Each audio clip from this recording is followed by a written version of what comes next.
Richard Dawkins is the undisputed high priest of modern evolution thought.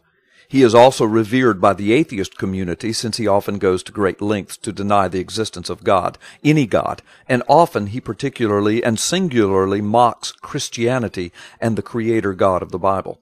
This brief film will examine some amazing and revealing statements about evolution and intelligent design, statements made by Dr. Richard Dawkins himself.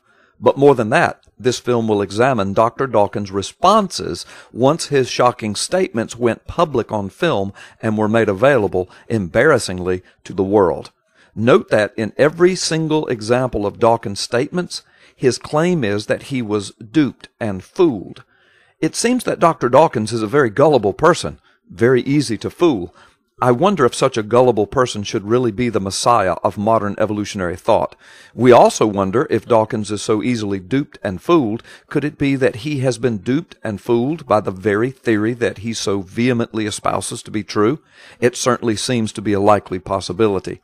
In Ben Stein's shocking expose movie entitled Expelled, there is a segment in which Richard Dawkins is interviewed. Listen to his answer when Ben Stein asks him how life originated. Well, how did it start? Nobody knows how it started. We know the kind of event that it must have been. We know the sort of event that must have happened for the origin of life. And what was that? It was the origin of the first self-replicating molecule. Right, and how did that happen? I told you we don't know. So you have no idea how it started? No, nor has anybody. Nor has anyone else. So for all the bloviating and fulminating evolutionists who claim that you know how life originated and that you understand the processes behind it all, and that anyone who dares to question the theory of evolution is ignorant, well, you are wrong. According to Dawkins himself, nobody knows how it got started. And if it is so that nobody knows how it got started, why do you insist that evolution be taught as fact to the exclusion of every other idea, especially intelligent design? In fact, listen to what your own high priest says regarding the possibility of an intelligent designer.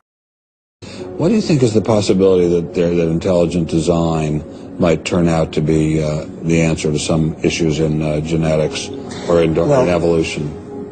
It could come about in the following way. It could be that at some earlier time, somewhere in the universe, a civilization evolved by probably some kind of Darwinian means to a very, very high level of technology and designed a form of life that they seeded onto perhaps this planet. Now, that is a possibility and an intriguing possibility. And I suppose it's possible that you might find evidence for that if you look at the details of biochemistry, molecular biology. You might find a signature of some sort of designer. Because of the complexity of the chemistry of molecular biology, you might find the signature of some sort of designer. Thank you, Dr. Dawkins. You just said what intelligent design proponents have been saying from the beginning. You object when we say it, yet you get to say it, and it is somehow magically scientific. How hypocritical, how disingenuous. Listen to what Dr. Dawkins says next about that higher intelligence. And that designer could well be a higher intelligence from elsewhere in the universe. Well, but that higher intelligence would itself have had to have come about by some explicable or ultimately explicable process. It couldn't have just jumped into existence spontaneously. That's the point. So the higher intelligence itself couldn't have just jumped into existence spontaneously. That was your point? Wow. Yet as you deny the existence of God with all of your might, you insist that everything we now see before us, over 2 million species of life, and as far as we know, only on our planet, it all started by something jumping into existence spontaneously. This is what evolution theory proposes. So the first life on Earth came about from non-life spontaneously, that is, as you say, solid truth, and it must be taught as fact. But a higher intelligence couldn't have done anything like that. Dr. Dawkins, we are beginning to smell the rat of rank hypocrisy and delusion. Listen now as Dr. Dawkins tries to explain himself to a very friendly audience. Obviously, he is embarrassed by his statements in the movie Expelled. You will not believe what you will hear next as his explanation. I, at that time, had never heard of Ben Stein, and I had been duped by a man called Mathis into taking part in a film which I thought was a serious exploration of science and religion. That's what I was told. I only much later discovered that it was a creationist front and that I had been fooled into doing something that I would never normally have done. When I spoke to Ben Stein, I took him seriously. I thought he was, well, until the end of that interview, as you saw. And when he asked me that question, something like, could you ever imagine any kind of intelligent design, I bent over backwards to try to give intelligent design its best shot. Once again, I was bending over backwards, and once again, it was a case of quote mining. The important point is that anything that could have the attributes of an intelligence, including God's, could not just happen. They would have to have come about by a gradual, incremental process. Anything that would have the attributes of intelligence could not have just happened.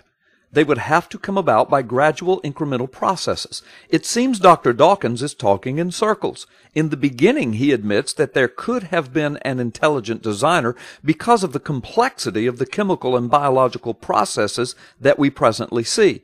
But that intelligence would have had to have come about through a process of evolution. That doesn't even make sense. It is a clear-cut case of circular reasoning. Which came first, the complex biological processes through random incremental process from which would have eventually emerged a higher intelligence, or the higher intelligence that would have had to have been involved in a complex biological process? It seems Dr. Dawkins has stepped on his own theory and crushed it under the hypocrisy of his own circular reasoning. In light of the fact that Dr. Dawkins is so easily duped by ignorant little creationists, and when he is duped, he says the most outlandish things, so much so that he has to explain and apologize to his adoring fans, one can only draw the logical conclusion that Mr. Dawkins is pretty easily duped.